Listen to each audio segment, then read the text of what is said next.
Empezamos entonces. Muy buenas tardes a todos, la distinguida concurrencia, damas y caballeros. Los saluda Julio Porcel, representante del Instituto Transformación Digital para el Desarrollo. El TDD, en su afán de difundir las tecnologías digitales, sobre todo la adopción adecuada de las tecnologías digitales en el país, ha desarrollado una serie de eventos, entre ellos los TDD Talk, y hoy día nos toca conversar sobre el TDD Talk, sobre la red dorsal de fibra óptica en el Perú. Un tema bastante importante que generaría lo que es la conectividad a nivel nacional. La red dorsal nacional de fibra óptica que el Perú ha construido, así como las redes regionales de fibra óptica, algunos aún en construcción, que en forma conjunta representan 44.000 kilómetros de fibra óptica, representan un gran salto tecnológico de las telecomunicaciones para lograr la conectividad del Perú con inclusión. Esta importante infraestructura debe ser puesta al servicio del ciudadano, tanto urbano, pero especialmente rural, para mejorar la inclusión, la educación, la salud y poner al servicio de todos los ciudadanos diversos servicios públicos y privados que mejoren su calidad de vida. Sin embargo, diversos problemas contractuales y de gestión han retrasado considerablemente estos logros.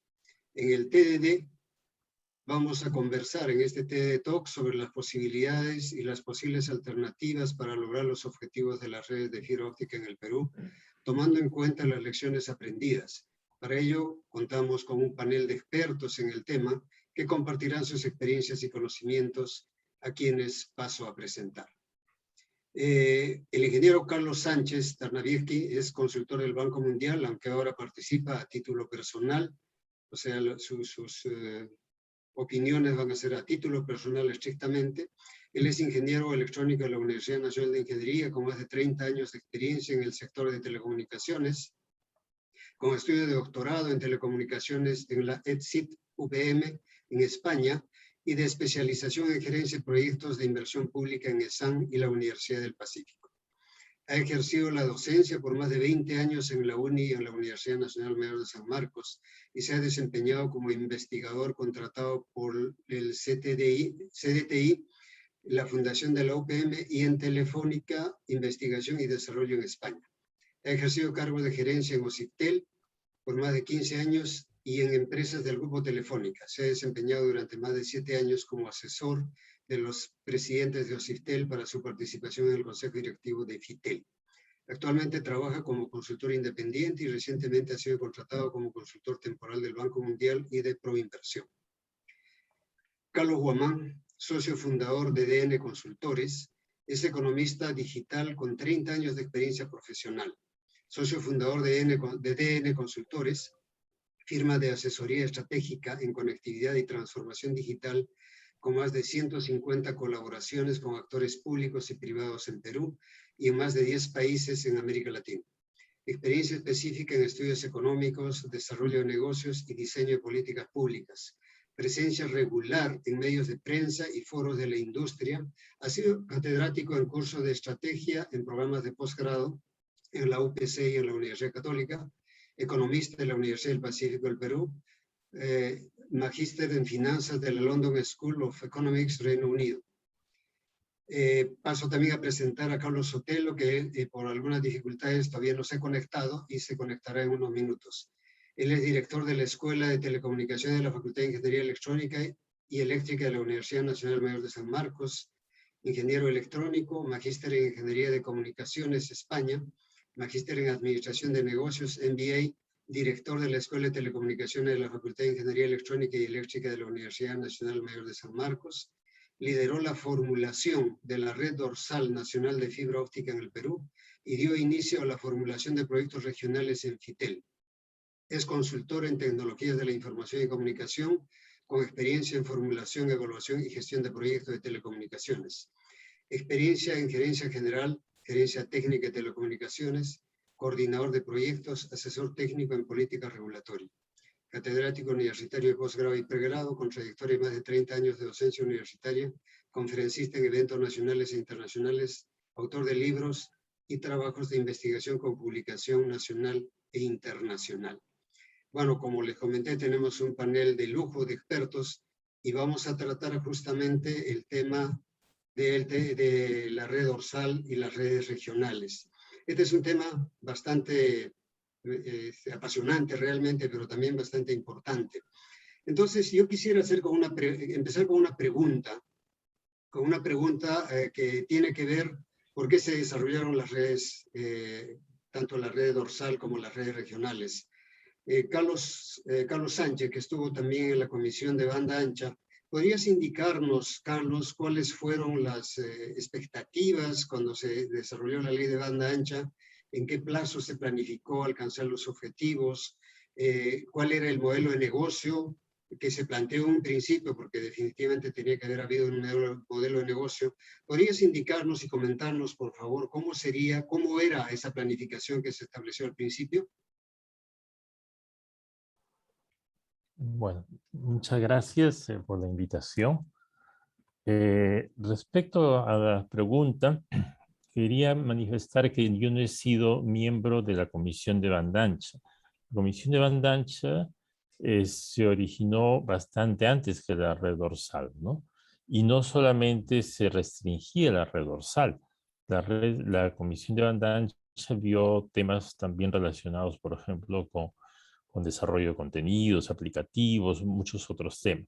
Quizás de las recomendaciones de la ley de banda ancha, la que más se ha desarrollado es la implementación de la red dorsal, ¿no? En lo que se refiere a la red dorsal sí he participado bastante, ¿no? Y en realidad el nacimiento propiamente dicho de la red dorsal proviene de la ley de banda ancha, ¿no? No de la Comisión de Plan de Banda Ancha, sino de la ley de banda ancha. En la ley de banda ancha, pues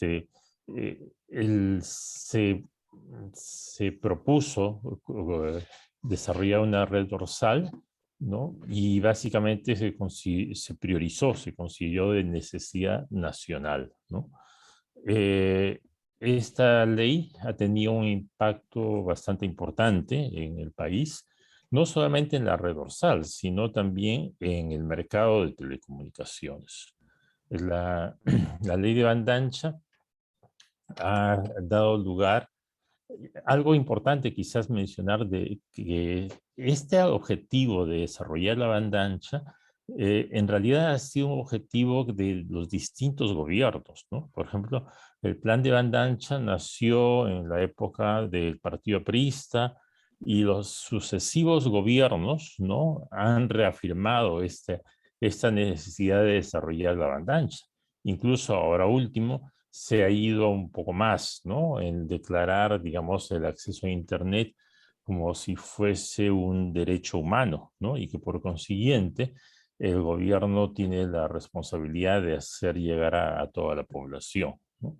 Eh, los, eh, los objetivos de desarrollar también banda ancha están relacionados con lo que se llama la mejora de la competitividad del país, ¿no? La integración del país. Bueno, hay bastantes, digamos, sustentos de desarrollar estas iniciativas de hacer una banda ancha universal para todos.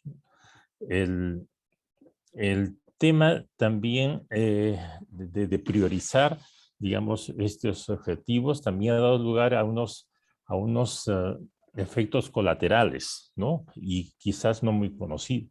Por ejemplo, el sector eléctrico ha contribuido mucho en el desarrollo del despliegue de la red dorsal, ¿no? El Estado, como ha priorizado esta red dorsal, ha establecido que las empresas eléctricas deben poner a disposición del sector de telecomunicaciones el soporte, por ejemplo, en los postes, en las torres de alta tensión, el uso del derecho de vía también.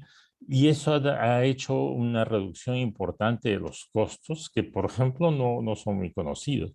Ustedes estarán viendo ahora último en varios distritos de Lima cómo han aparecido nuevos actores para proveer de Internet de banda ancha, ¿no?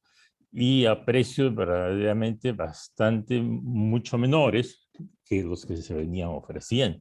Y habrán visto que estos nuevos actores se soportan, por ejemplo, en los postes de alumbrado público. Y eso ha sido posible porque los costos de alquiler o del soporte en alumbrado público, las torres de alta tensión, están regulados y han tenido una disminución bastante importante.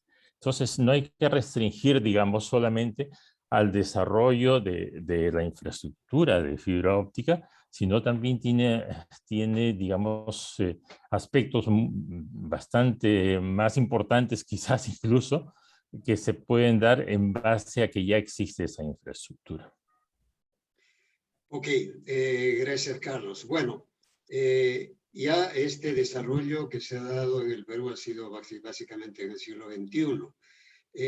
Carlos Guamán, una pregunta. ¿Cómo consideras que cuando empezó todo el desarrollo de la época, incluso de Alan García, de repente algunas ideas un poco más antes, competitivamente a nivel, no solo internacional, a nivel de Europa y otros países, sino solamente a nivel latinoamericano, ¿cómo estábamos? ¿Estábamos adelantados, estábamos más o menos igual que los países vecinos o estábamos retrasados ya en el desarrollo de esta tecnología de la banda ancha? Sí, gracias Julio. Bueno, primero que nada, un saludo cordial a todos ustedes, en particular a ti Julio, a Carlos Sánchez y a Carlos Sotelo, que se sumará en unos minutos. Muy agradecido por esta oportunidad de participar en este panel sobre un tema tan sensible para el desarrollo digital del país. Y bueno, y felicitaciones a TDD por esta iniciativa de promover estos espacios de conversación. A tu pregunta, primero que nada quisiera tomar un poco la posta de lo mencionado por Carlos Sánchez en el sentido de que es absolutamente necesario tomar en cuenta que la red dorsal no es un tema aislado, no es un tema de fibra óptica solamente, no es un tema incluso solo de conectividad, sino que está profundamente vinculado a temas de agenda nacional transversal en el ámbito tanto económico como del lado social. Llámese, por ejemplo, la competitividad que mencionó Carlos, o también la inclusión, la integración de los diversos segmentos de la población a nivel geográfico, a nivel educativo, a nivel de diversos rangos etarios, etc. De modo que ese es un primer concepto que sí vale la pena tomar en cuenta, que la red dorsal no se trata solamente de un proyecto con un alto ingrediente técnico de despliegue de 13.000 kilómetros de fibra óptica, sino debemos verlo en el contexto de el impacto que genera para la ciudadanía, sobre todo porque ahora escuchamos cada vez más y debemos tomar este mensaje de manera muy seria, en el sentido que la transformación digital del país debe estar centrada en el ciudadano y por lo tanto cualquier pieza de esa transformación digital, y la conectividad digital es una pieza de la transformación digital, pues debe estar también centrada en el ciudadano. Dicho esto, en efecto, el origen de la red dorsal nos remite hasta el año 2005, con la Agenda Digital en su versión inicial, que estuvo coordinada desde la Comisión para el Desarrollo de la Sociedad de la Información, CODESI. Es posible que haya algún precedente previo, si hacemos un poco de arqueología, ¿no? Pero digamos donde ya está en blanco y negro, escrito en un documento oficial del Estado, es en la Agenda Digital del año 2005, ¿no? E incluso antes de la gestión de gobierno del 2006-2011. Y luego fue replanteada, o mejor dicho, actualizada en el año 2011, justamente antes del cambio de mando hacia la gestión del expresidente Humala, y además en paralelo con el Plan Nacional de Banda Ancha, dos documentos que tuvieron muchos temas contenidos en común. A tu pregunta directamente, ¿cómo estábamos por aquel momento? Estábamos en el puesto 8 en Sudamérica entre los países con menor porcentaje de usuarios de Internet. Para esto, recordemos que por aquel momento, el 2005, el desarrollo de este servicio era aún bastante embrionario. Tenía aún sentido la distinción entre banda angosta y banda ancha por las conexiones a través del teléfono de la casa. Todos recordaremos ese sonido que hacía el servicio de Internet cuando uno se conectaba, ¿no? Y estamos en una posición baja. Al 2011, cuando tuvimos el Plan Nacional de Banda Ancha y la Agenda Digital en su versión 2.0, seguimos en esa posición. Y lamento comentar que la noticia nada favorable es que hoy, según estadísticas de la Unión Internacional de Telecomunicaciones, Perú sigue estando en el puesto 8 en Sudamérica en términos de porcentaje de usuarios de Internet, que es el indicador que finalmente importa, no más que el acceso, la capa superior de desarrollo de la conectividad, que ya es cuánto los peruanos lo usamos. Estamos en el puesto 8 actualmente con un porcentaje de 60% y contra un promedio que está en 10 puntos porcentuales por encima por lo menos, y estamos solamente por encima de 2 países, ¿no? Somos 10 países en la región, de manera tal que esto debiera llevarnos a una reflexión sobre cómo hemos abordado el desarrollo digital del país, sobre todo tomando en cuenta que hoy día, 2021, estamos en un mundo radicalmente diferente a lo que era antes de la pandemia, o sea, hace apenas 2 años, y si estamos muy diferentes al 2019, imaginémonos lo diferente que estamos respecto al 2011 o más aún al 2005, ¿no?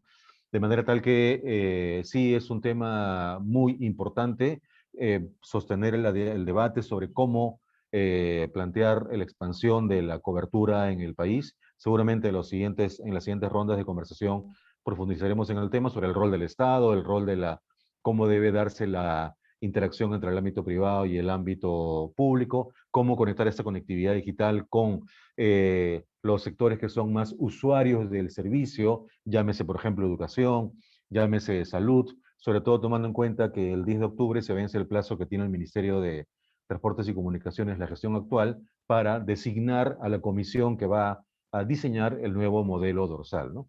De manera que estamos para concluir la idea, estamos en este momento en una posición poco favorable en cuanto a desarrollo de uso del servicio de conectividad, o sea, del servicio de Internet, quiero decir, y eso debe llamarnos a la reflexión sobre los diferentes pasos que debemos tomar, uno de los cuales es la red dorsal. Ok, muchas gracias, Carlos. Sí, es preocupante escuchar que efectivamente hemos estado bajos y seguimos bajos y no podemos remontar. Entonces, ¿qué se requeriría, digamos, desde el punto de vista, porque este también es un tema político, ¿no? Desde el punto de vista político, ¿qué se requeriría con la finalidad de poder remontar esta posición en la que estamos, que es una posición bastante preocupante, obviamente? A ver, Carlos Sánchez, si nos puede decir algo para ver qué se puede hacer a nivel político, qué recomendaciones se puede hacer para poder remontar esta ubicación en la que estamos. Bueno, la posición en la que estamos en realidad tiene, desde el punto de vista de conectividad propiamente dicho, porque hay otros aspectos relacionados también con lo que se llama la readiness, ¿no? Es decir, la disponibilidad o la capacitación que tiene la población para usarlo. En muchos casos se necesita cierta capacitación para que se use, ¿no?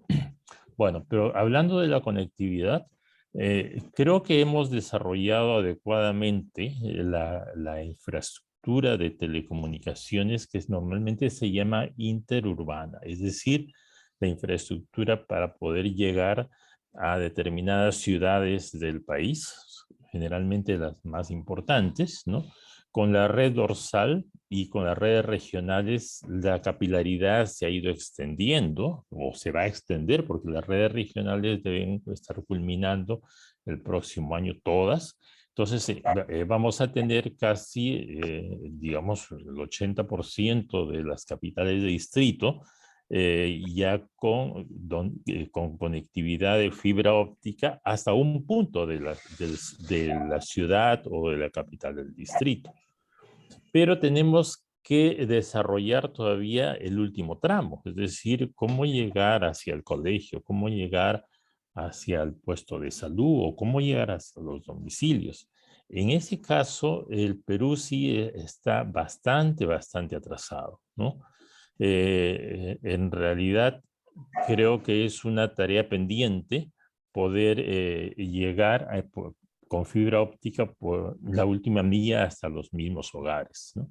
Algo que creo que además es una tarea imprescindible, por lo menos llegar hasta los centros educativos, las comisarías o los puestos de salud, porque si no contamos con esa última parte, pues la inversión, el gran esfuerzo que se ha hecho en el desarrollo de la red dorsal y de redes regionales, no será en vano, ¿no? Fíjense, también quería cuantificar o resaltar el esfuerzo que se ha hecho. Son inversión más o menos de $2.000 millones de lo que se está invirtiendo en el sector de telecomunicaciones. Esa es una cifra que en nuestro sector no se ha visto nunca. Es una inversión de ese tipo, ¿no? Antes las inversiones que podrían ser de 100 millones parecían muy cuantiosas, ¿no? Por ejemplo, yo he estado en Fitel bastante tiempo y nosotros teníamos, digamos, un stock, ¿no? de los aportes, ¿no? Mejor dicho, un dinero más o menos de 200 millones, ¿no? Y parecía una cantidad muy, muy grande y que no había cómo gastar, ¿no? Entonces las inversiones ahora son 10 veces más, ¿no? Y en realidad el problema es que no la estamos usando adecuadamente esta inversión, ¿no? Ya quizás después en otras preguntas vamos a analizar el por qué.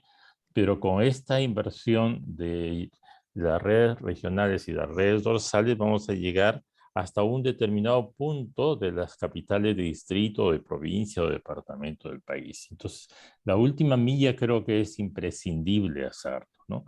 Y por otra parte, es necesario desarrollar adecuadamente el modelo de negocio, ¿no? Porque quizás el mayor problema que se ha tenido en estas inversiones es que no se ha desarrollado adecuadamente el modelo de negocio, ¿no?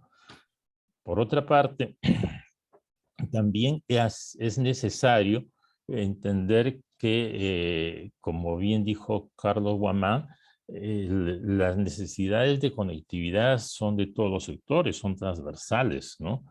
Es decir, de todos los ministerios y también de la industria, de los sectores de servicios, etcétera, ¿no?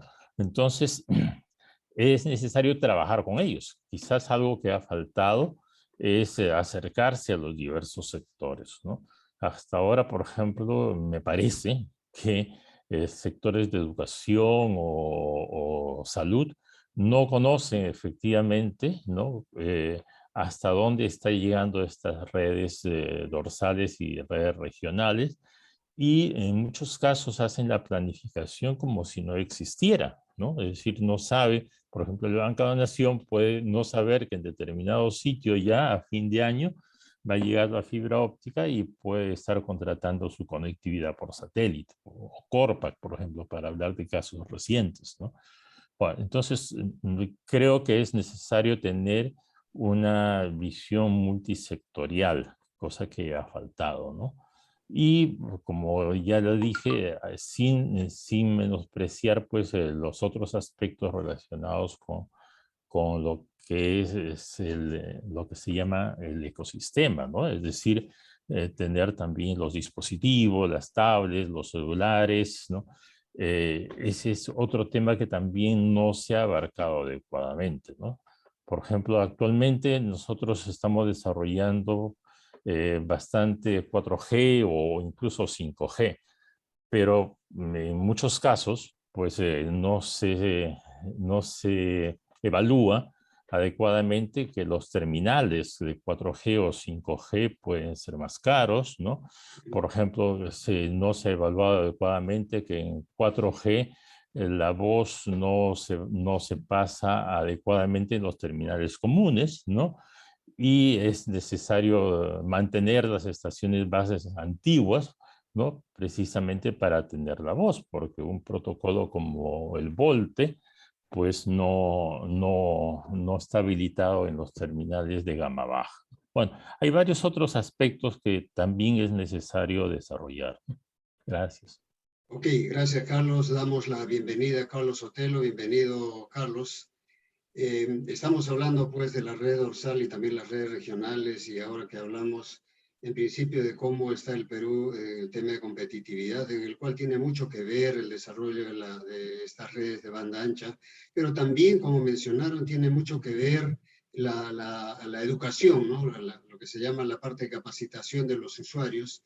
Entonces hay una serie de aspectos. Sin embargo, es importante desarrollar las redes. O sea, las redes han tenido, tanto la red dorsal como las redes regionales, han tenido un programa, un plan, ¿no? Por lo menos inicialmente, hasta donde tenía entendido, este año 2021 debían haberse terminado todas las redes regionales. Sin embargo, hasta ahora, digamos, hay algunas redes que todavía no se terminan. Carlos Sotelo, ¿nos podrías comentar qué dificultades ha tenido el desarrollo de las redes de tal forma de que en algunos casos no se han cumplido con los cronogramas, en algunos casos incluso, sobre todo en las redes regionales, ha habido, se han resuelto los contratos, lo cual genera pues una serie de problemas. ¿Nos podría comentar, por favor, qué dificultades se han enfrentado? Sí, antes que nada, muy buenas noches. Muchas gracias por la invitación a este evento. Me siento muy complacido de compartir esta mesa virtual con dos panelistas de mucha experiencia y de mucho conocimiento también, muy conocidos en el mercado. Y efectivamente les puedo comentar sobre las dificultades del despliegue de las redes regionales, de la red dorsal. Pero antes quisiera hacer un breve comentario sobre la problemática actual de ambas redes. En mi opinión, existen diversos componentes que forman parte de la problemática, pero estos componentes o factores tienen una ponderación. En mi opinión, la ponderación más alta la tiene el costo. Si bien podemos hablar de problemas diversos, que los podemos enfocar en el conocimiento, por ejemplo, que tiene la ciudadanía sobre lo que representa la TIC, el uso, y tiene un factor de ponderación. El factor más alto lo tiene el costo. ¿Por qué no se utiliza la red dorsal? Hay diversas opiniones. Yo soy respetuoso de todas las opiniones, discrepo con alguna de ellas, y yo creo que principalmente no se está utilizando la red dorsal por los elevados costos en la tarifa. Estamos hablando de $23 más IGB por megabit por segundo para llevar el internet de transporte solamente desde Lima hasta una capital de provincia, pero a eso hay que agregarle el costo de la compra del internet en Lima, que es variado en función de la cantidad de megabits que se compre. Si uno compra pocos megabits, puede costar $10 el megabit. Si uno compra un mayor volumen, $5. Grandes volúmenes puede llegar a $2. Mucho más grandes volúmenes puede llegar a centavos de dólar. O sea, estamos a 20 centavos de dólar. Se puede comprar el megabit por segundo. Entonces, si enfocamos, digamos, la problemática de la red dorsal en función del tema de costo, el costo es muy elevado. Y si la tarifa es alta, obviamente la gente no va a poder utilizar, por más que esté bien preparada, por más que sepa que la red dorsal está ahí, pero sabemos que existen otras alternativas de otros operadores en el mercado a menor costo. Entonces la decisión es bien simple. Tengo dos productos equivalentes en servicio, uno con un precio muy alto y otro con un precio muy bajo. Voy a elegir el precio bajo. Es así de simple, yo lo veo de esa manera, ¿no? Por esa razón no se está utilizando la red dorsal. Con respecto a los proyectos regionales, también sucede algo similar. Por ejemplo, si un poblador rural quiere acceder al servicio de Internet de uno de los proyectos que ya está listo, ¿qué proyectos están listos? Huancavelica, Apurima, Ayacucho, Lambayeque, también el Cusco, y están otros ya por terminar, ¿no? Pero, por ejemplo, si nos vamos a Ayacucho, un poblador rural quiere acceder a Internet a través de la red ya establecida y operando. ¿Cuánto le cuesta el megabit por segundo? Un megabit por segundo le está costando 250 soles. 4 megabits por segundo está en el orden de 600 soles. Estos son precios reales, ¿no?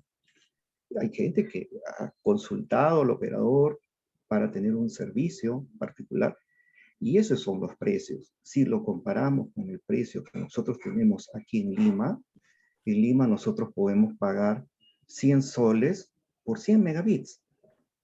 Y un poblador rural en estos proyectos regionales, por 4 megabits le están cotizando 400 a 600 soles. Es increíble, pero es.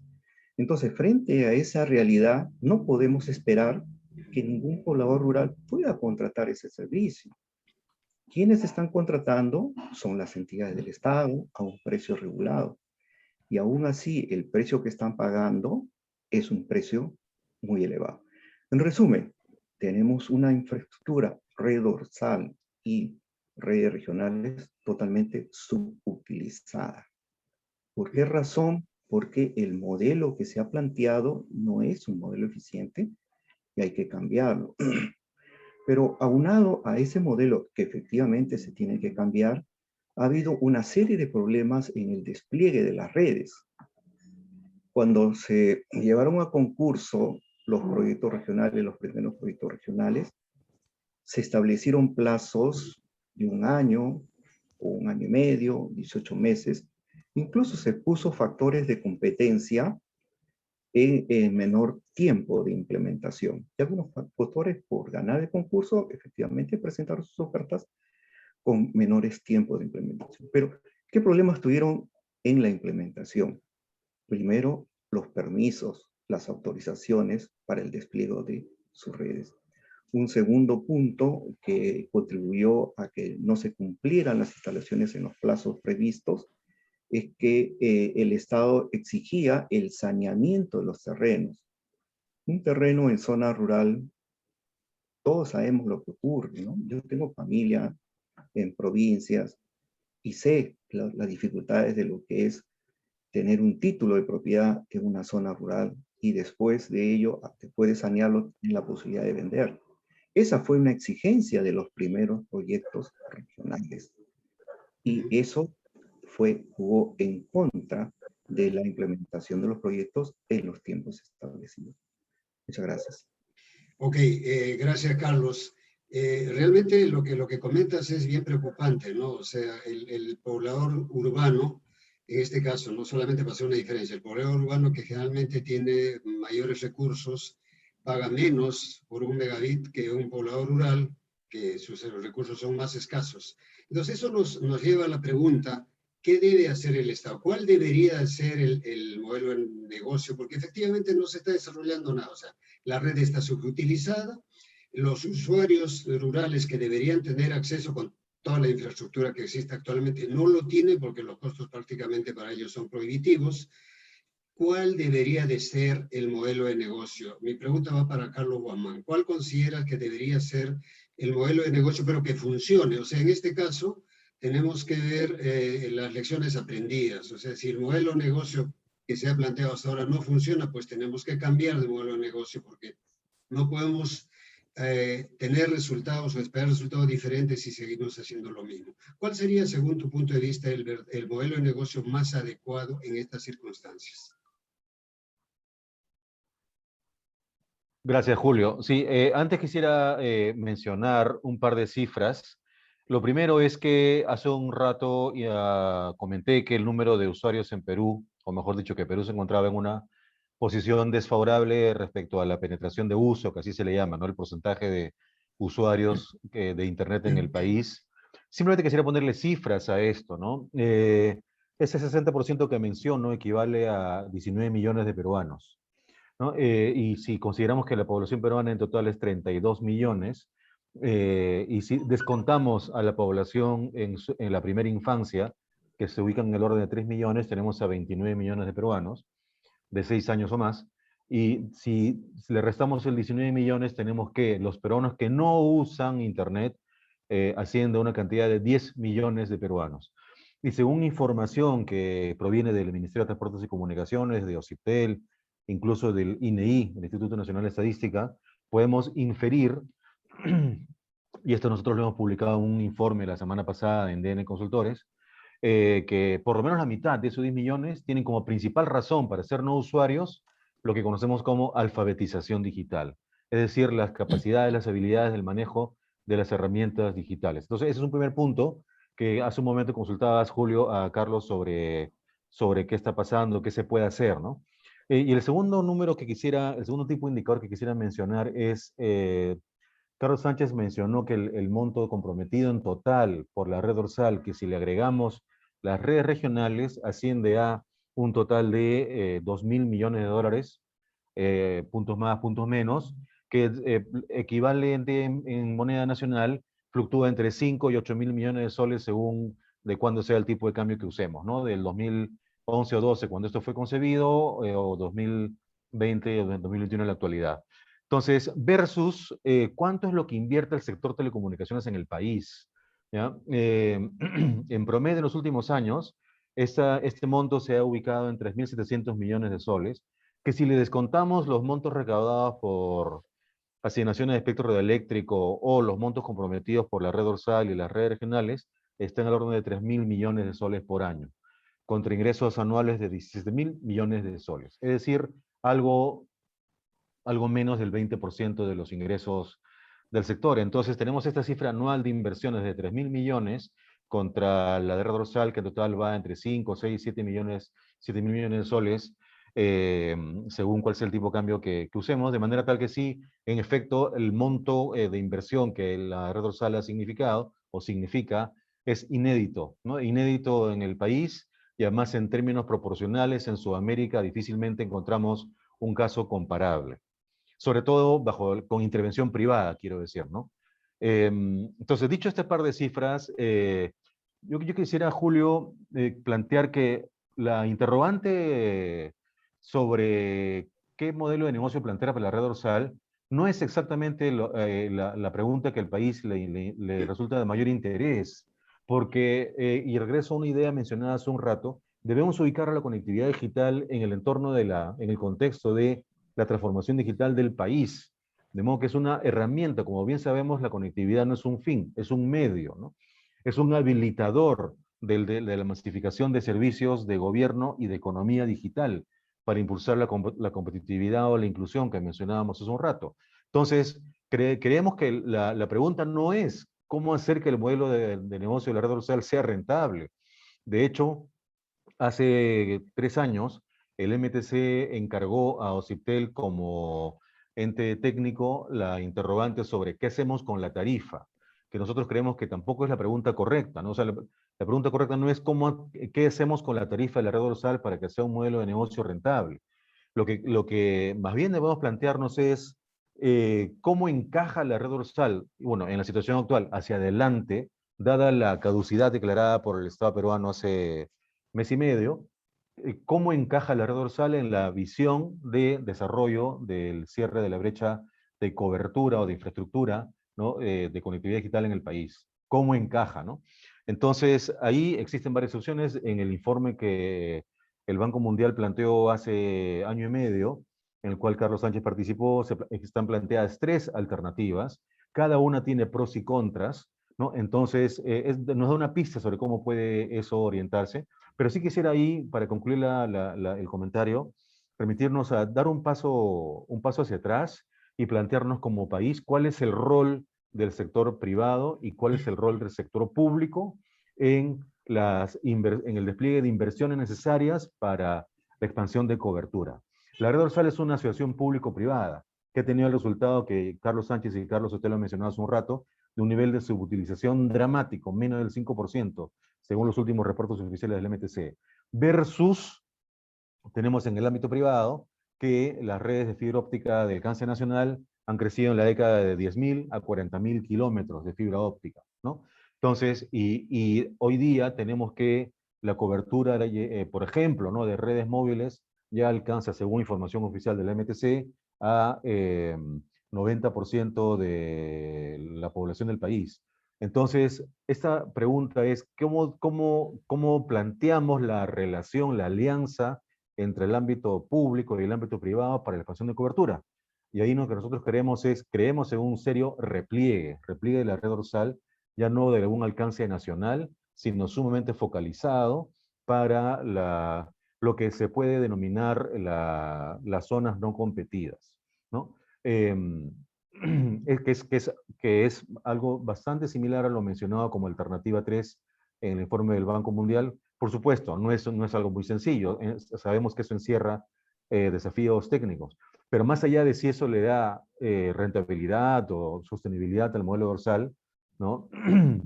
Sí creemos que corresponde con el objetivo primigenio con el cual nació, que es alcanzar la conectividad a aquellos centros poblados en el país donde la inversión privada difícilmente va a llegar.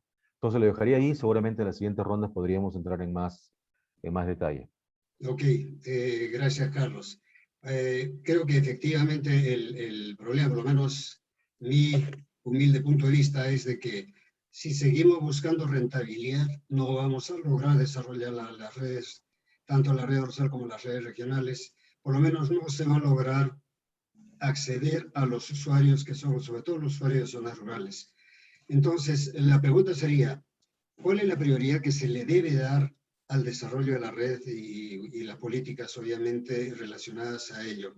¿Es a la rentabilidad o a lograr más bien la conectividad, sobre todo conectividad en las zonas aisladas, que creo es bastante importante, a terminar?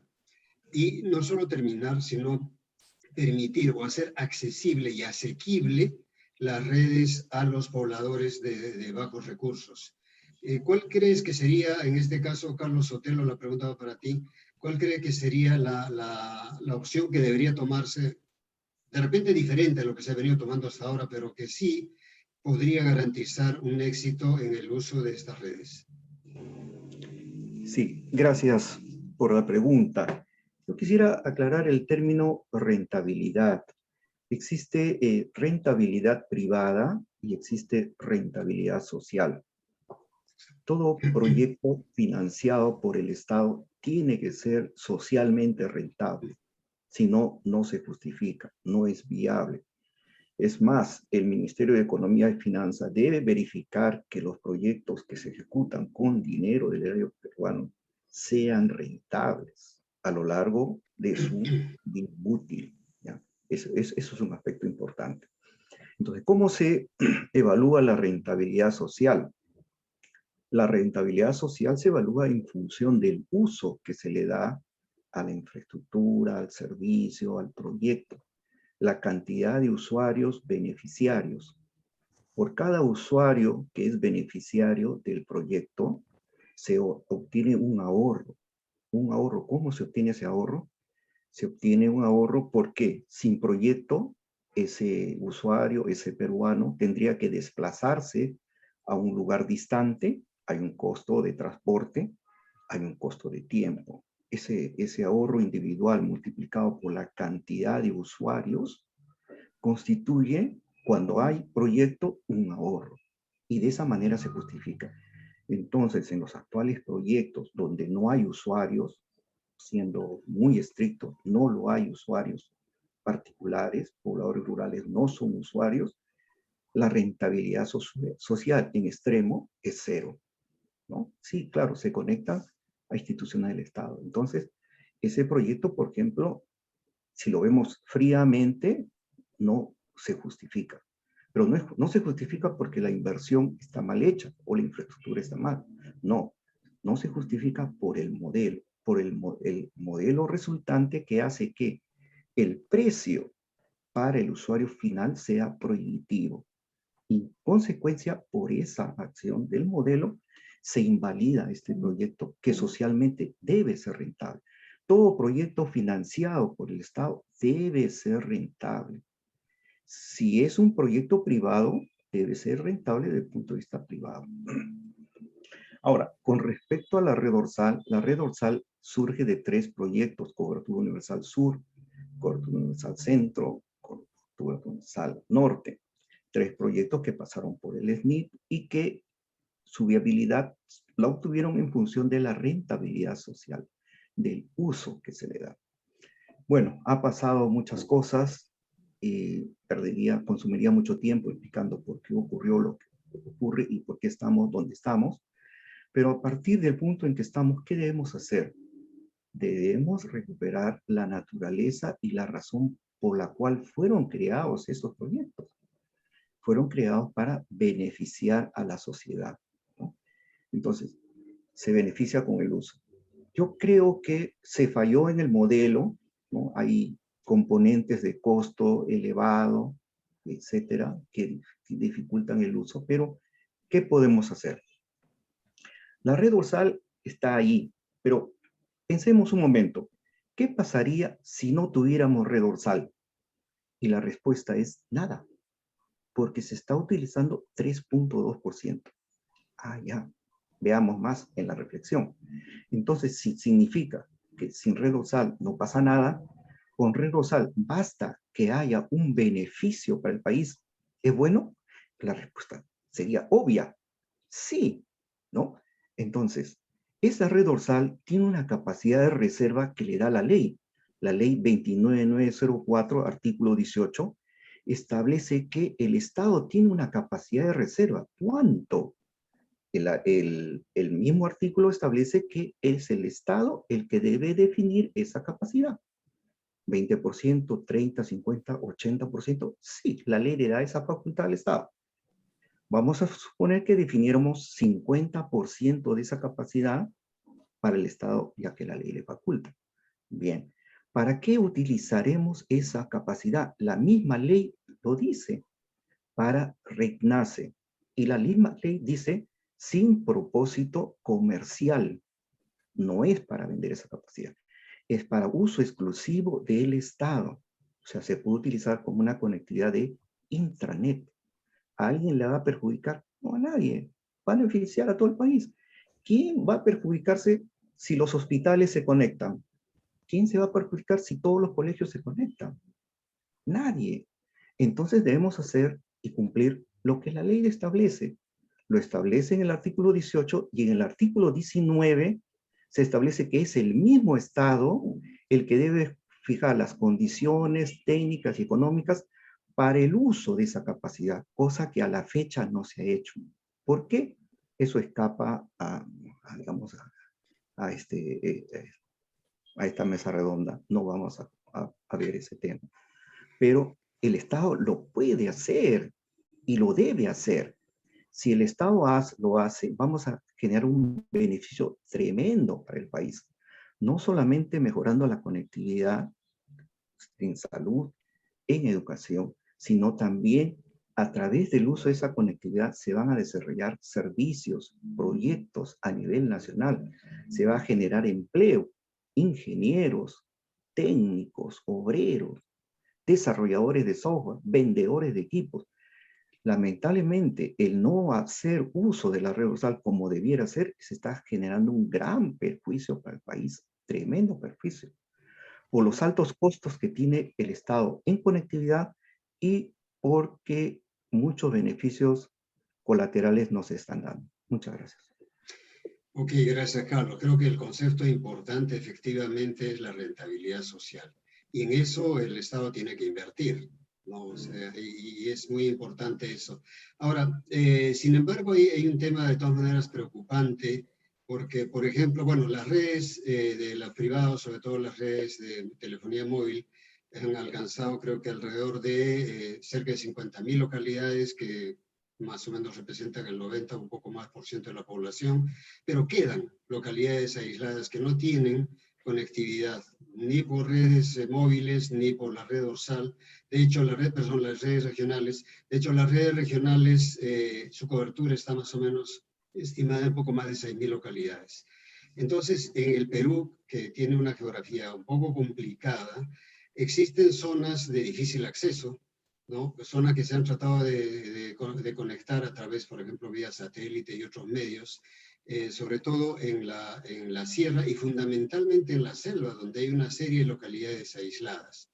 Entonces, ¿qué se debería hacer? O sea, ¿qué posibilidades hay para desarrollar, por ejemplo, o conectar a localidades bastante aisladas con una inversión que sea adecuada, no precisamente llevando fibra óptica a cada uno de los centros poblados, porque eso sería una inversión bastante onerosa?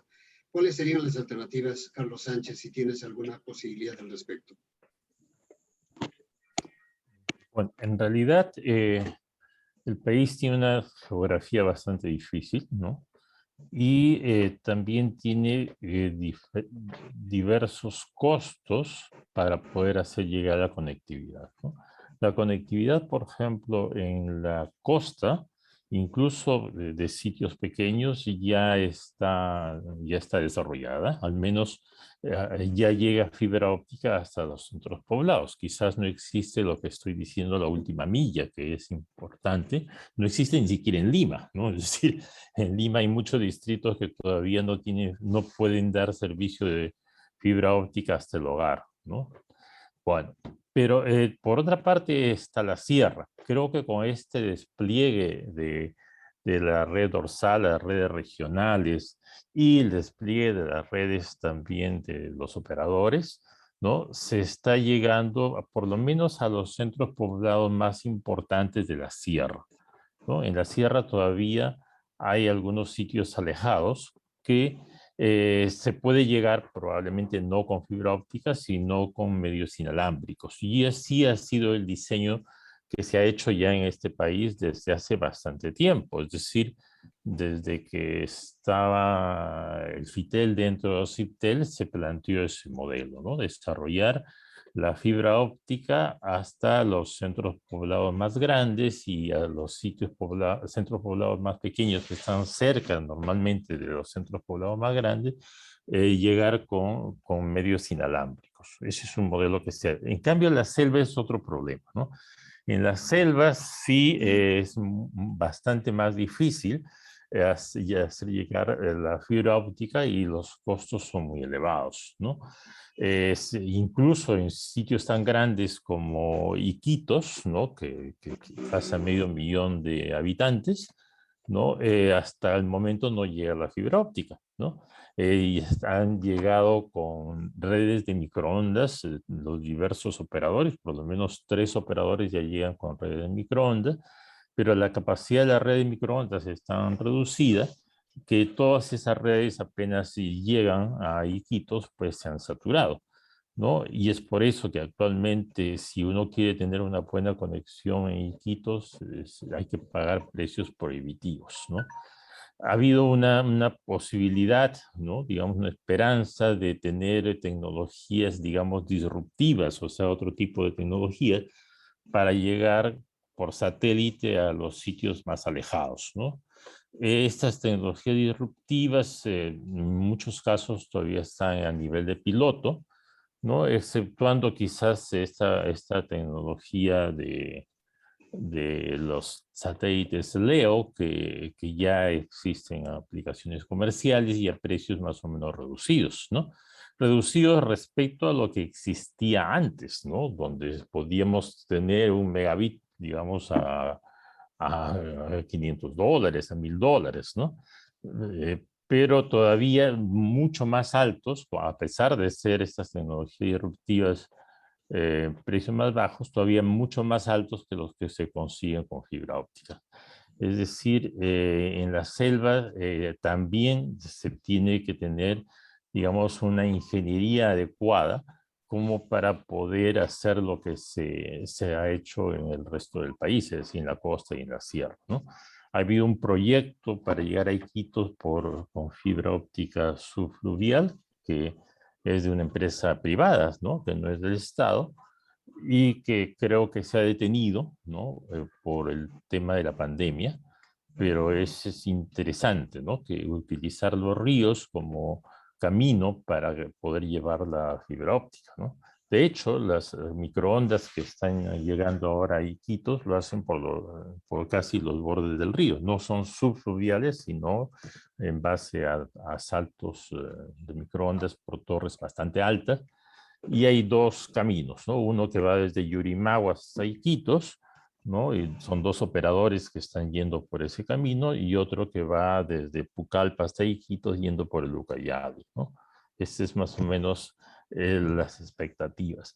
Pero efectivamente, ¿no? Efectivamente, el problema, creo, es más que técnico, ¿no? Desde el punto de vista de telecomunicaciones, el problema creo que es más un problema económico, ¿no? Un problema económico.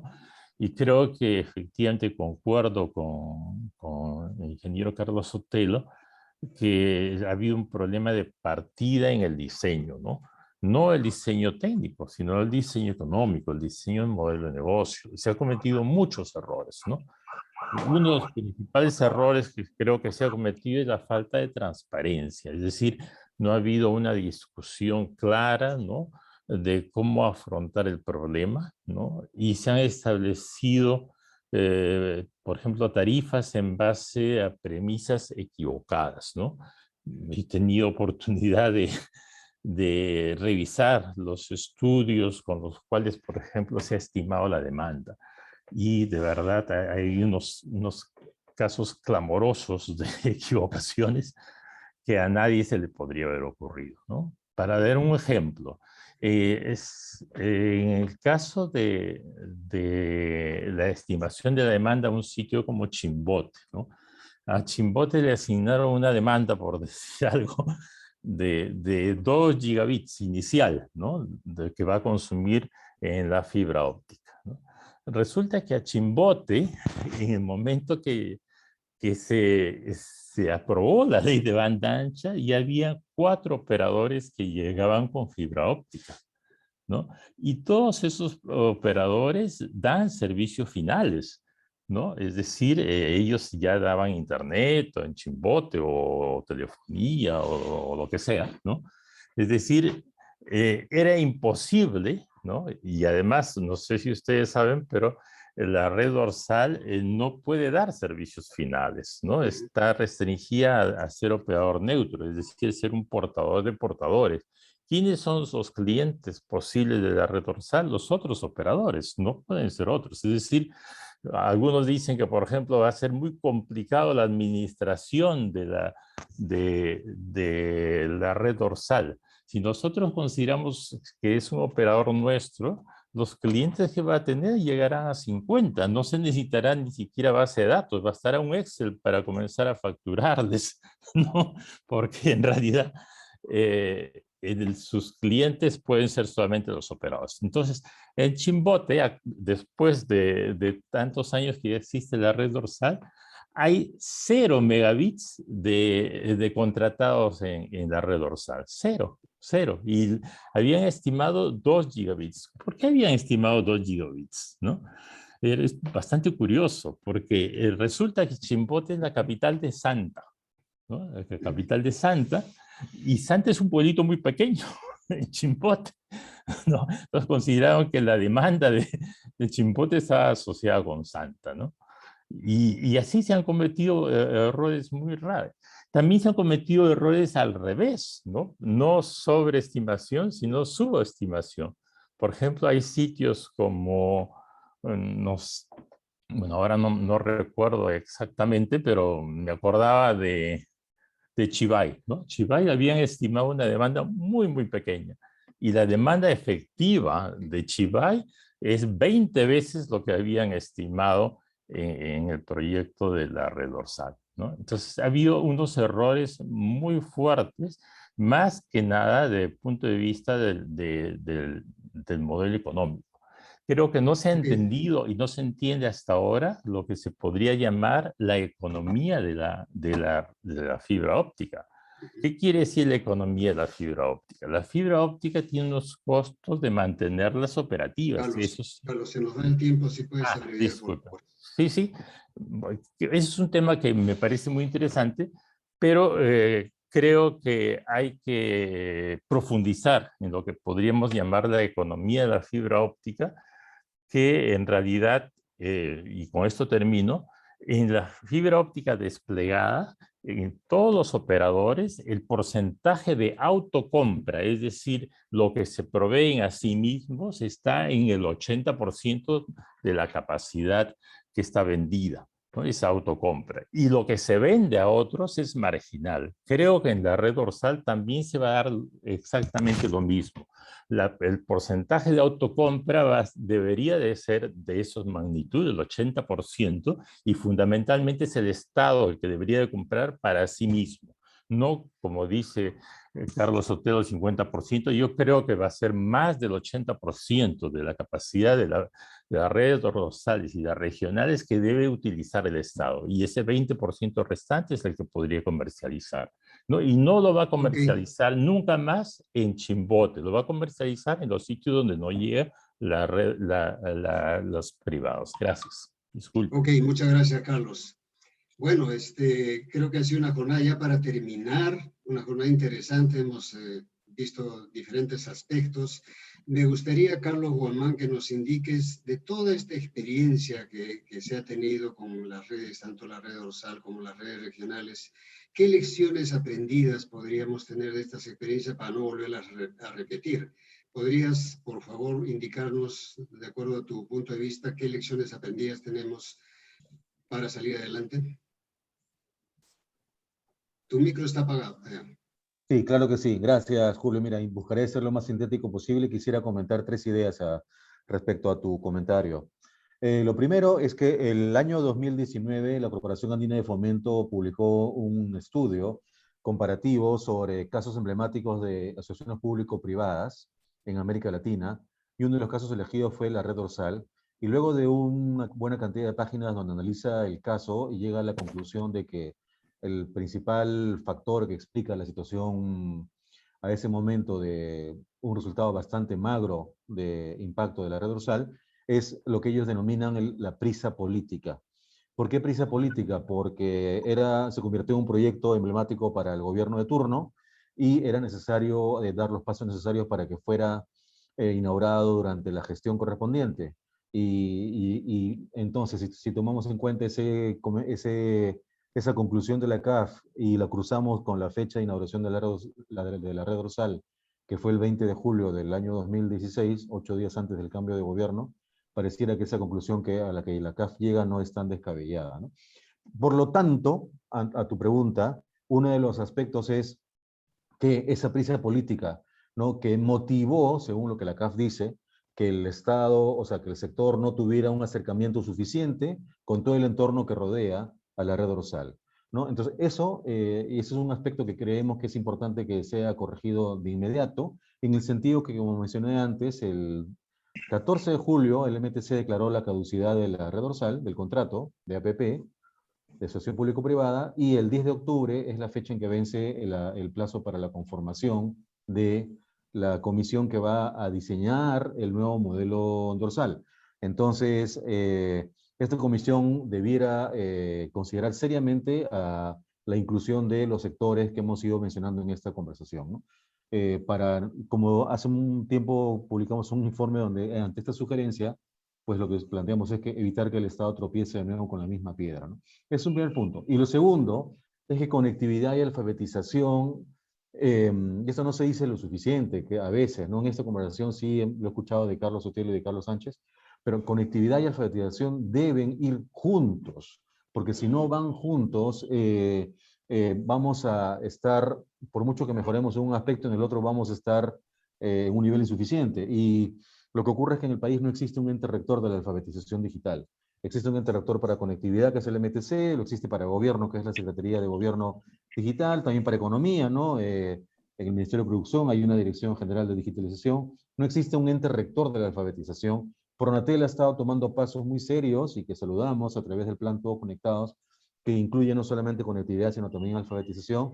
Pero esos son pasos que debieran fortalecerse de manera muy agresiva, porque de lo contrario, si con la conectividad avanzamos y con la alfabetización no vamos a lograr que el uso del Internet en el país pueda crecer de manera importante para alejarnos del puesto 8 en Sudamérica, ¿no? Y lo tercero, y con esto concluyo, quisiera regresar al concepto de esta definición país sobre la alianza público-privada en este gran esfuerzo de la expansión de cobertura de la conectividad, ¿no? Y ahí lo que creemos es que, por ejemplo, este año, al inicio de año, el MTC dio una norma por la cual crea la modalidad de canon por conectividad, por la cual los operadores pueden financiar la expansión de cobertura de redes móviles con parte de los montos que correspondiera ser entregados al ministerio. Entonces, eso vemos que está funcionando, podría ser ampliado, ¿no? ¿Y por qué subrayo este punto? Porque no solamente en Perú, sino la experiencia en Sudamérica demuestra que el sector privado suele ser un poco más ágil para desplegar las redes, para tener un impacto en cuanto a el acceso al servicio. Entonces, son esos tres puntos, ¿no? Este carácter multisectorial que debiera tener la próxima comisión de diseño de la nueva red, del nuevo modelo dorsal.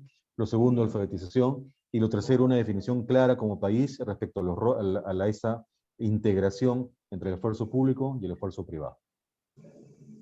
Muchas gracias, Carlos. Creo que es importante, bueno, todos los conceptos de ustedes, y un tema importante que tenemos que lograr es lo que se llama la rentabilidad social, pero obviamente en la situación actual tenemos desafíos, pero también tenemos oportunidades. Carlos Sotelo, ¿nos podrías comentar un poco qué desafíos tenemos al momento y cuáles serían las oportunidades para lograr esa ansiada rentabilidad social, de tal forma que podamos incluir o conectar prácticamente en el concepto de acceso universal, en este caso de Internet, a todo el país? Obviamente es complicado, pero por lo menos tener un buen avance con la infraestructura que ya se está terminando.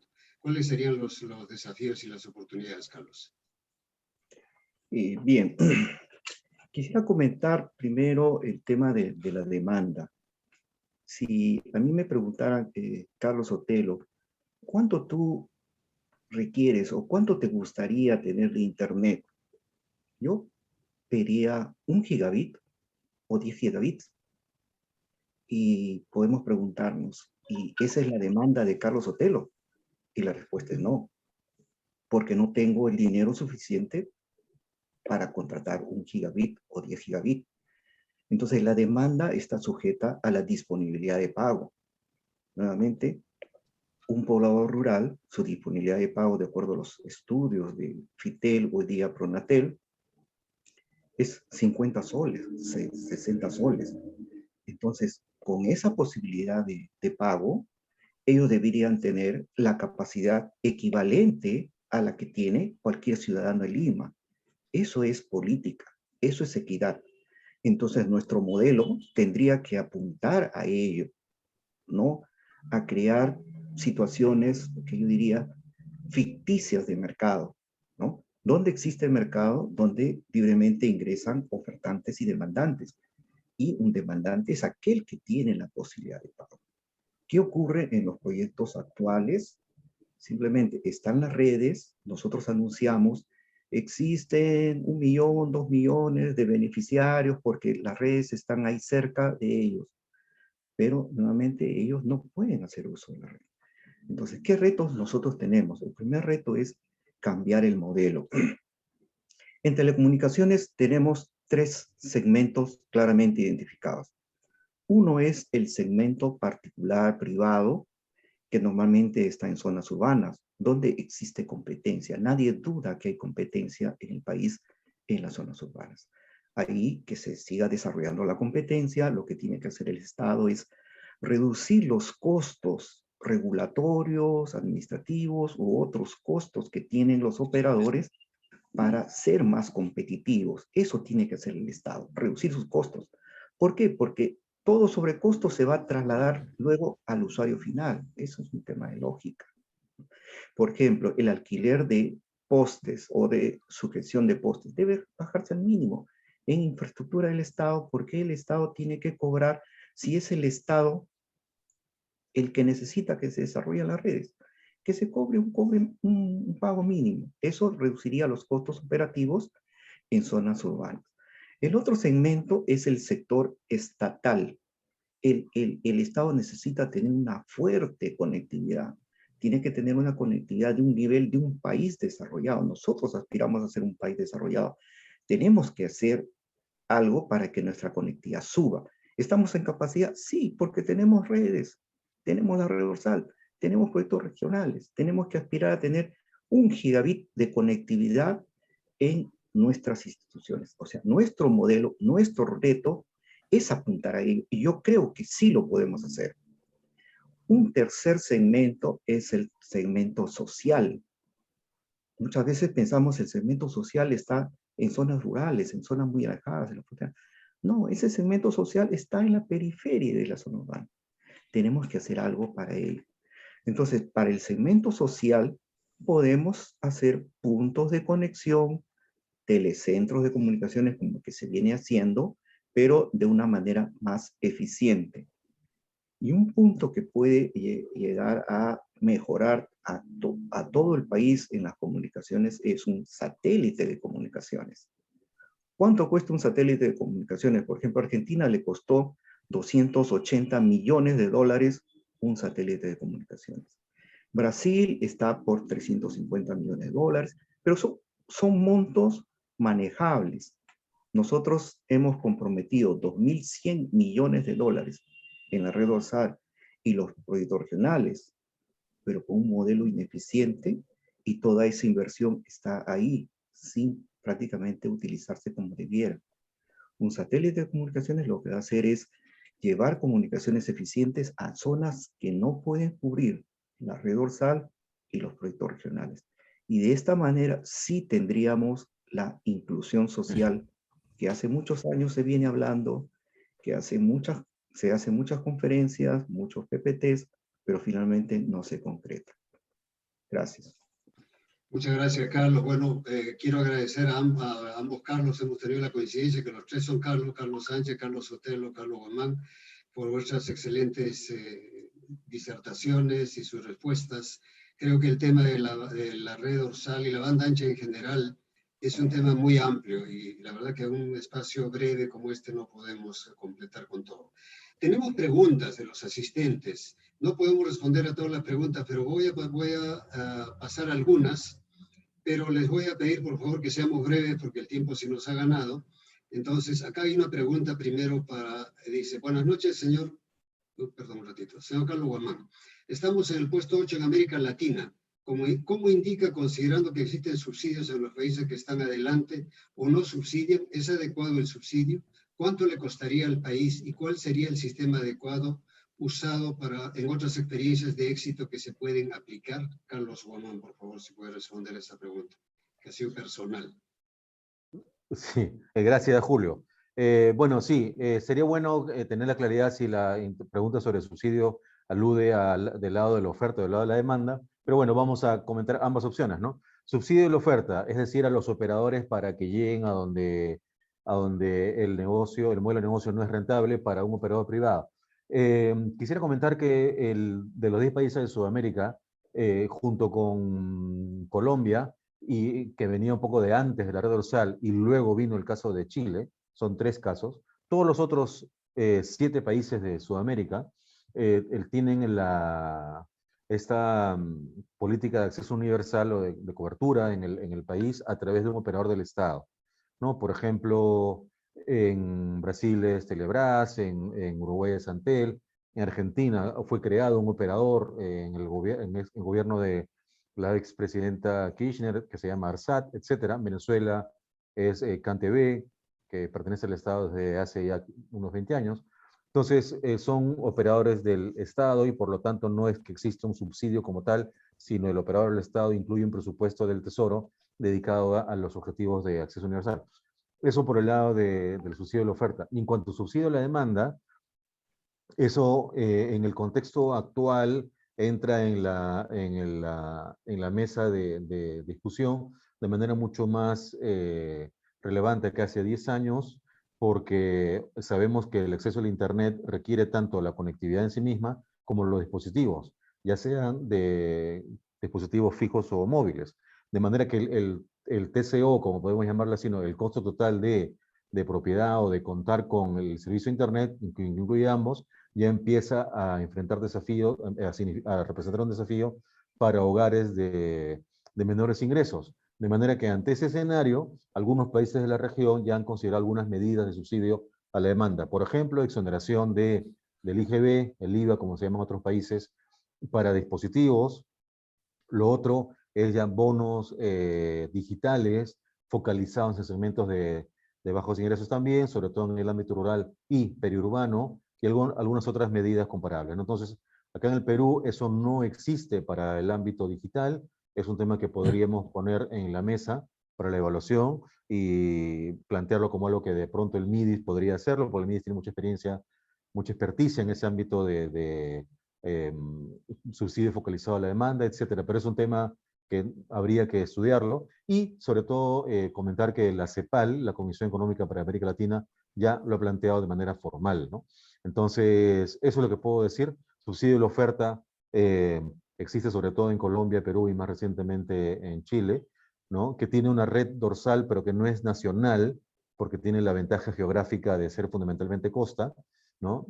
Con poco acceso a la zona de la serranía, pero en la zona sur sí tiene una zona austral, donde existe una fibra óptica austral, un proyecto que se llama así, FOA, ¿no? Fuera de esos tres, el resto es con operadores del Estado y subsidio de la demanda, lo dicho, ¿no? Un tema que no ha aplicado hasta ahora, pero que podría tener sentido aplicarlo hacia adelante sujeto a un estudio. Ok, muchas gracias, Carlos. Carlos Sánchez, acá una pregunta también para ti, brevemente, por favor. ¿Por qué la red dorsal, que como usted dice, costó tanto, no fue rentable, nunca fue competitiva por sus costos, nunca se modificaron estos costos, ni se incluyó todo el tráfico de las entidades del Estado, etcétera, y por el momento es un elefante blanco? Esa es la pregunta un poquito retadora, Carlos. Brevemente, por favor. Bueno, quisiera comenzar con lo que quizás no se quiso decir, ¿no? Y también Carlos Sotero lo insinuó. En realidad es inconcebible por qué es que no se encaminó el tráfico del Estado a través de la red dorsal, ¿no? Lo dice la ley, ¿no? Y quizás no se logró completar algún dispositivo de reglamentario, ¿no? Pero lo dice la ley, y lo dice la ley hace mucho tiempo. Para poner los dispositivos reglamentarios había plazos que se han incumplido. Otra cosa curiosa, la red es de titularidad del Estado. O sea, el Estado tiene una red y prefiere no utilizar su propia red para llevar su tráfico, ¿no? Es bastante curioso. Si yo tuviera una red, pues trataría de llevar mi tráfico por ahí e incluso convencer a otros para que su tráfico lo lleven por mi red. Pero no está sucediendo eso, ¿no? La red actualmente tiene una capacidad de 500 gigabits por los equipos, pero la red por la fibra óptica desplegada tiene decenas de terabits, o sea, muchas veces la capacidad de los equipos, ¿no? Esa capacidad ahora de 500 gigabits, en realidad, lo que me reafirmo en lo que digo antes, ¿no? El Estado por lo menos le va a consumir el 80% de esa capacidad, ¿no? Y puede vender o comercializar quizás lo restante, ¿no? Ese es más o menos. ¿Qué ha sucedido? ¿Por qué ha habido esos problemas? Porque se también han cometido un error, es no darse cuenta de que los cambios, las variaciones, la dinámica del sector de telecomunicaciones es muy rápida y casi es impredecible, ¿no? Es decir, se le fijó una tarifa fija, no un tope, sino una tarifa fija de $27, ¿no? Y se consideró que no iba a haber cambios, ¿no? Y resulta que ahora, como bien se dice, las tarifas deberían de ser, no sé, menos de $5, ¿no? Y no solamente la red dorsal, sino incluso también las de redes regionales, ¿no? Entonces, cuando existe esa dinámica, las fórmulas de establecimiento de las tarifas deben ser dinámicas. Es decir, por ejemplo, en España existía el retail minus, ¿no? Podría decir, nosotros vamos a tener las tarifas que existe en el mercado menos un descuento del 10%, por decir algo, ¿no? Pero no se ha hecho eso, se ha considerado que todo va a ser fijo, ¿no? Se ha hecho un trabajo de oficina y se ha considerado que incluso las cosas van a ir tan bien que había una fórmula para descuentos en base al tráfico y resulta que esa fórmula ahora dice que las tarifas deben elevarse, no bajarse, elevarse. Actualmente es así. Y eso lo han hecho instituciones de este país, que deben asumir su responsabilidad, ¿no? Felizmente ya se ha resuelto el contrato y como bien se dice, en octubre vamos a tener una comisión que espero yo que sí haga un estudio serio, que sí considere que este sector es bastante dinámico y que tiene que prever, ¿no? O si no se puede prever el futuro, por lo menos hacer que las cosas sean dinámicamente ajustables, ¿no? Eso es algo que es imprescindible hacer, ¿no? Pero vuelvo a repetir, quizás es el Estado el que debería de utilizar su red si hace toda la red dorsal. Gracias. Ok, muchas gracias, Carlos. Hay una pregunta para Carlos Sotelo. Dice, buenas noches, ¿qué tendencias o modelos o criterios se están barajando y tomando en cuenta para la realización y formulación del nuevo modelo de negocio que va a regir para la nueva red dorsal? ¿Para la nueva red dorsal? Sí. Carlos, por favor, brevemente. Sí, gracias. En realidad, el modelo es simple y está basado en una lógica económica. Hay que reducir los costos. Cuando alguien analiza un proyecto de telecomunicaciones, yo analizo eso en mi día a día, enseño en la Universidad de San Marcos los cursos de formulación de proyectos de telecomunicaciones a nivel de pregrado y posgrado. Entonces, analizar costos es el día a día con los alumnos, ¿no? Y la pregunta siempre para los alumnos es, y les hago los modelos que actualmente tenemos nosotros en la red dorsal y los proyectos regionales. Y la pregunta es, ¿por qué los precios al usuario final son elevados? Y la respuesta es bien simple. El costo de transporte es elevado.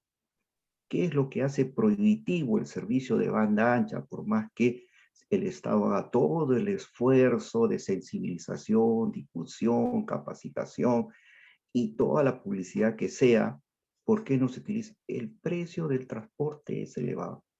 Entonces, fundamentalmente, lo que se tiene que corregir es el precio de transporte, ¿no? Y en una forma dinámica. ¿Se puede determinar ese precio de transporte? Por supuesto que sí. Por ejemplo, si nosotros vamos al CACE, podemos ver todas las contrataciones del Estado a nivel nacional y en base a esas contrataciones nosotros podemos saber los precios que cada operador está brindando al Estado. Y de esa manera nosotros podemos hacer una ingeniería inversa y determinar cuáles son sus costos de transporte, de acceso, y determinar y poder ajustarnos a una regulación más o menos adecuada para fijar precios de la red dorsal. Si queremos que la red dorsal se use, tiene que tener precios competitivos equivalentes a los de otros operadores. O sea, ese es el primer punto. Pero yo diría que adicionalmente a ese punto, que ese es el que aplica para el segmento que comenté, el segmento privado, particular, de zonas en competencia, para el Estado, siendo el Estado dueño de la red dorsal, habiendo pagado o teniendo comprometido todo el pago de la inversión y de la operación, el pago por el uso del Estado de la capacidad de la red dorsal debe ser un pago simbólico, un pago mínimo. Si el Estado es el dueño, es como que mande a construir un edificio. Después de terminado de construir el edificio, pague todos los servicios, la guardanía. Y después yo digo, necesito tener un departamento. Y voy al administrador, le digo, necesito un departamento. El administrador me dice, así, te voy a cobrar $3,000. Y yo le digo, pero al costado hay otros edificios de $800. Sí, pues, pero la situación es así. Eso le está pasando al Estado actualmente con la red dorsal. Si quiere utilizar la red, la capacidad de su red, tiene que pagar un precio mayor que si hace uso de la red de otro operador donde no financió absolutamente nada. Entonces, ese es un punto. El otro punto es que la red dorsal tiene nodos que se diseñaron en su momento para atender proyectos sociales en zonas rurales. Esos nodos no se están utilizando.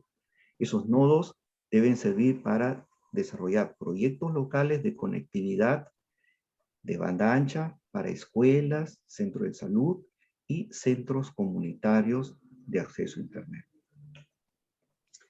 Ok, Gracias. muchas gracias Carlos Sánchez, Carlos Guamán, Carlos Sotelo. Ha sido, creo, una fecha bastante interesante, sobre todo por las experiencias que tienen ustedes y los diferentes criterios. Espero que el público efectivamente haya captado todo lo que estamos viendo. Y el tema de banda ancha da para mucho más, y esto ha sido un espacio breve prácticamente para ver qué oportunidades tenemos, y creo que ustedes lo han plasmado correctamente y adecuadamente. Y seguiremos avanzando con la finalidad de que efectivamente la red dorsal y las redes regionales, y en realidad toda la infraestructura que tiene el Estado cumpla el objetivo de poder conectar, pero también, como decía Carlos Guamán, este desarrollo implica el desarrollo de la alfabetización digital, o sea, eso es justo lo que llamamos la transformación digital, implica efectivamente un cambio cultural en todos los usuarios, vamos a llamarlo así. Por lo tanto, seguiremos trabajando en este esfuerzo de lograr lograr generar conciencia sobre la transformación digital. Les agradezco muchísimo su participación y agradezco también al público que ha asistido. Hemos tenido una jornada muy interesante. Solamente decirles al público que después de la conferencia por su correo van a recibir una encuesta. Les voy a agradecer que llenen la encuesta. Y desde ya les hacemos la invitación al siguiente TED Talk que se va a realizar a fines de mes, para lo cual se estará enviando por correo o por los medios correspondientes la correspondiente información. Muchísimas gracias, muchas gracias a los Carlos y muchas gracias a todos. Buenas noches. Buenas noches. Muchas gracias, Julio. Un gusto. Un gusto también.